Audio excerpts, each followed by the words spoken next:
one of the groups, an existing group that's down in North Carolina, is the Left Unity Study Group.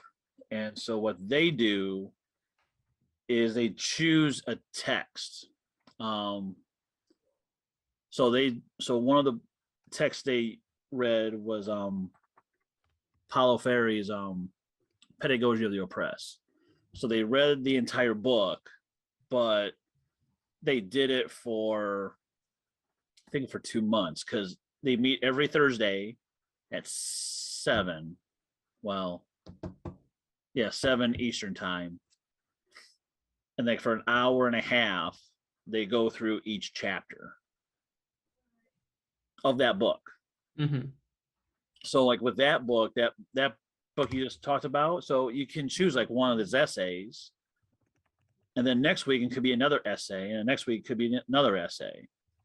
So that's one option. The other option is you can pull a series of texts saying, okay, we're going to read this one essay in this book, and then next week we're going to read this article by Heller, and then we're going to read this next book by whoever, or we're going to watch this video on this short little documentary. One thing my brother did when he was organizing one was just doing podcasts, because those are like pretty easy to pick up and discuss. And they're also easy to, make sure people can get access to, because like a book, you don't need to have a ton of copies of it or along that.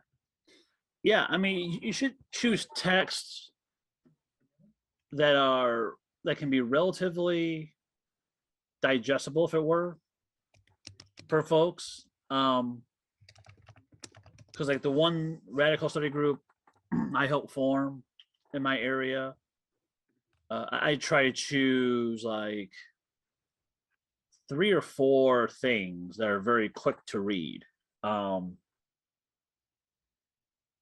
So one good example, we did one session on consent. And so I had people read this zine on consent, and then a website from this revolutionary feminist group on their take on consent, and then what was it? Another website from this queer organization out of New York about consent as well. And then we just had a conversation and everything. So it's because, again, let's just be honest. Some of us try to read at the 11th hour before the session. We're all busy. Some of us do try to read beforehand, but in between we may forget, so we may have to reread something to recall our thoughts. But some folks, I'm like, I gotta read this before a group, right? So you need something quick so people can read it, so the idea what they're talking about. Does that make sense? Yeah. If you're like trying to say like you're doing a session, like a meeting on like a specific issue, would be like taking a couple like things and asking people, like, let's say you pick 4 things and say read one of these. Is that like a reasonable thing, or do you want to try to get people on the same? You can do that. You can have a reading list saying, here's the 4 things we have, and if you read one of these things, then now you have like 4 different perspectives of something. Mm-hmm. So the 3 of us, let's say Chris is here, if 4 of us was on here and doing the thing that you want to do, then you have at least one person that can cover something. But if you're going to do that, then you would have to make sure like that one person is like, oh, I'm reading this book, or I'm reading this article. Yeah, one strength I see in that is just you could have a range of like, intensity of the media. You have like a 30-page essay, but you could also have a 40-minute podcast, or you could have like different levels of commitment that would also let people give different perspectives. Oh yeah.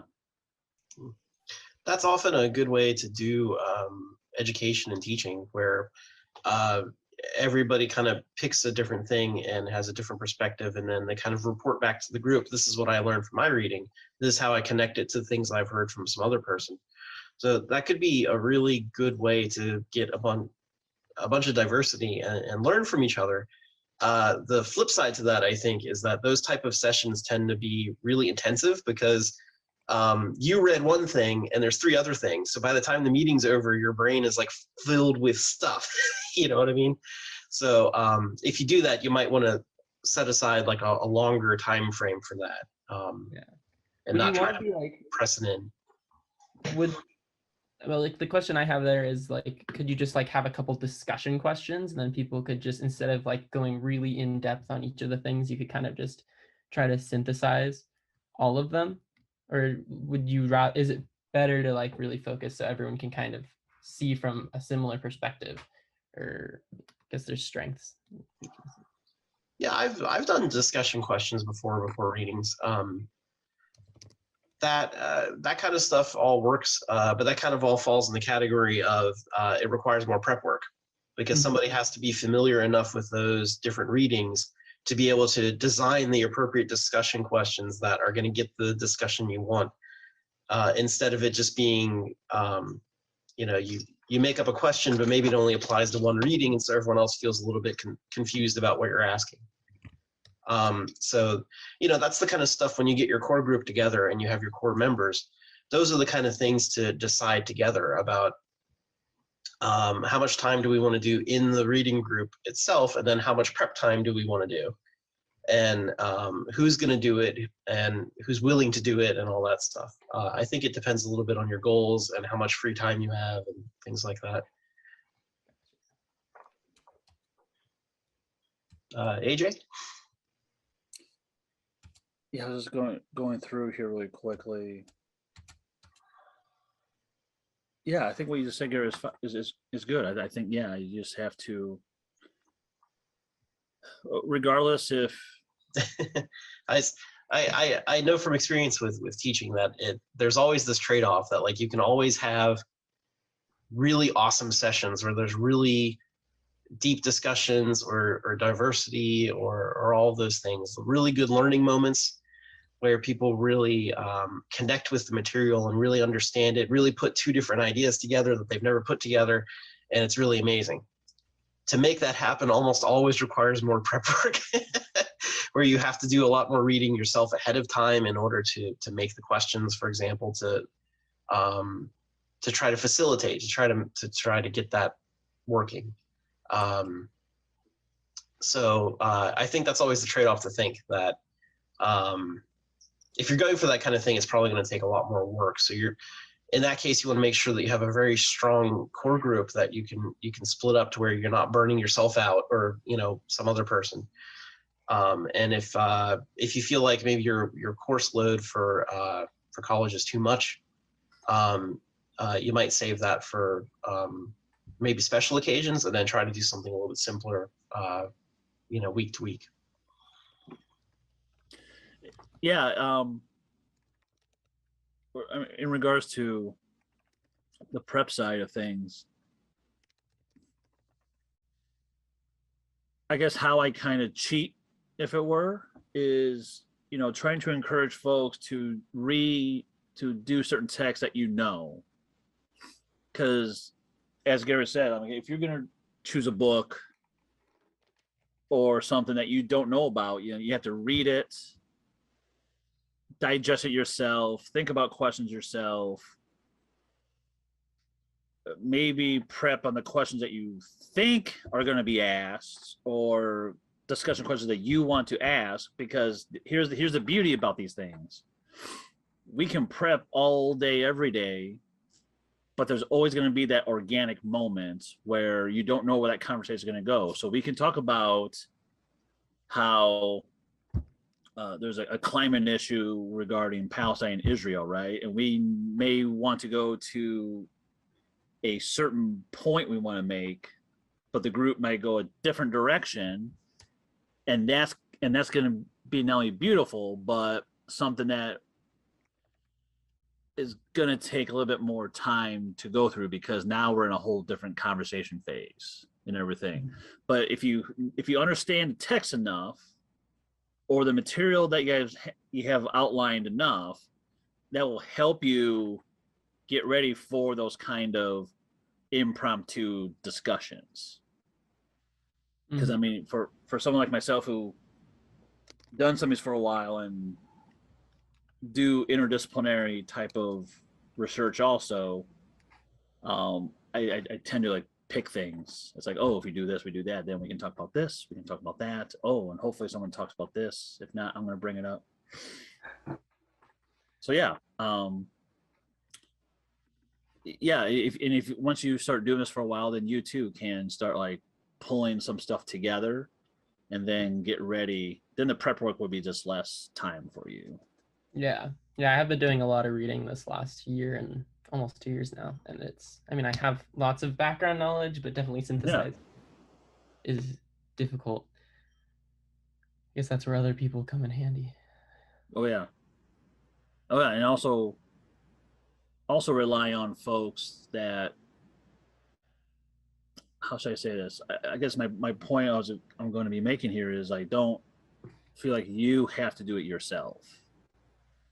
Like have other people, like delegate work, and if people have other strengths, let them like take lead on stuff. And that's why I kind of encourage to kind of rotate facilitators for things, so it's not just one person being relied on. Like I was in one study group and I had to do all of the planning, prepping, and organizing for a year. And I was like, anyone else can do this, but no one wanted to, so I had to step aside, and no one did anything, and it kind of fell flat. So yeah, I mean, you have to have a good network of folks in your core to rely on in order to make this sustain itself. Yeah. It's nice to have, I guess the only downside to relying on a bunch of students is that they have, all their own shit to worry about. But I do have a lot of people that potentially would be reliable and interested. But it's just getting it on the table. I think one of the most important things to address that you're talking about, that people, you have all kinds of classes and homework and all kinds of other stuff to worry about. And, even once you're out of college, there's jobs and whatever to take. Like, there's always stuff being flung at you. So this is just a thing you kind of have to learn to work around. But the way you kind of work around that is make sure that it doesn't feel like a chore, right? You're not trying to design a college class. You're not trying to,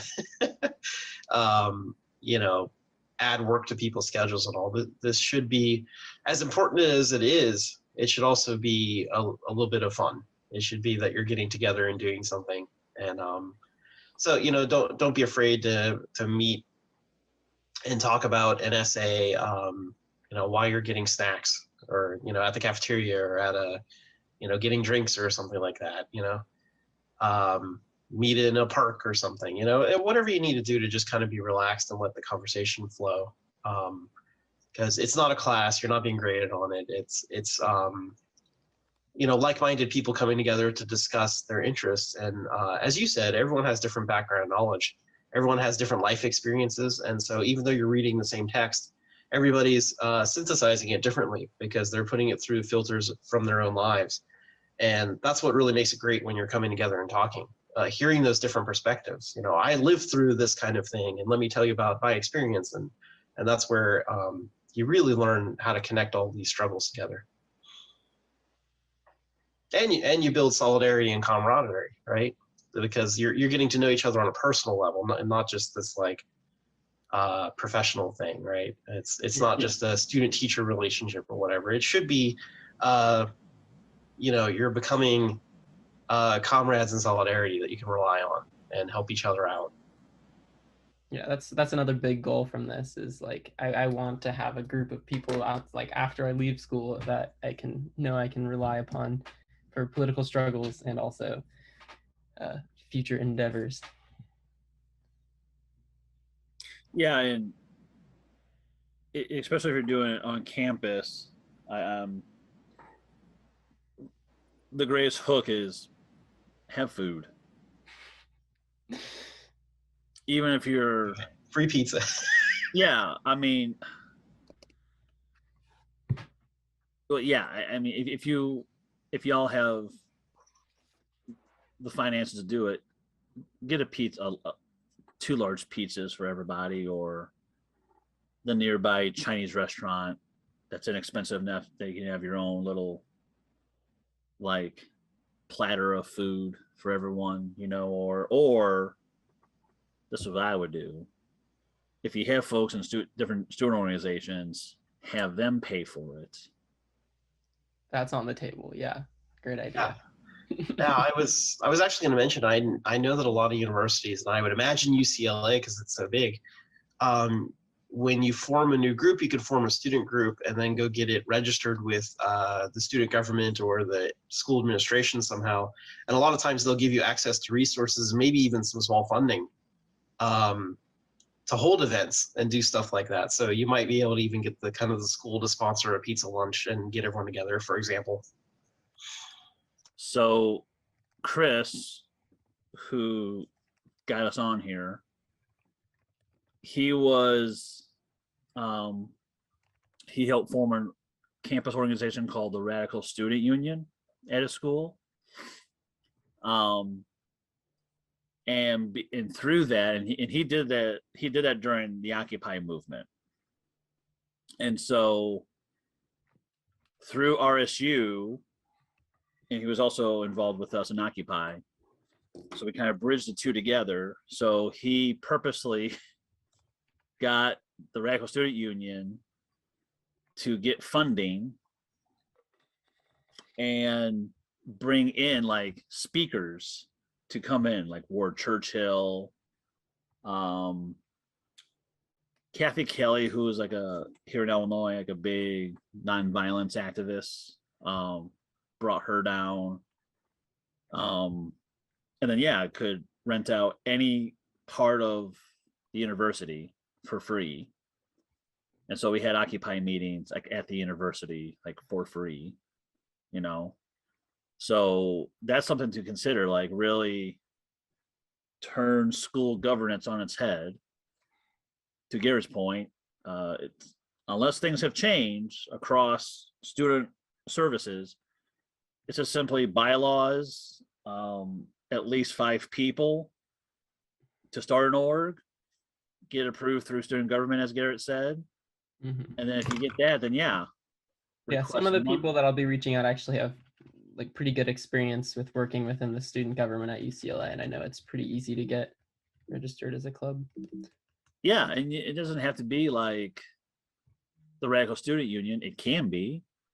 I would advocate for that, but it could be simply the if it's social ecology minded, then it could be the social ecology club. And then get funding with UCLA's name behind it. You can probably bring in speakers to speak at your little group and make it a big deal. And then given it's in California, I mean, I know between UCLA, USC, and the University of California system, there's anyone that's an activist scholar, be more than happy to come by.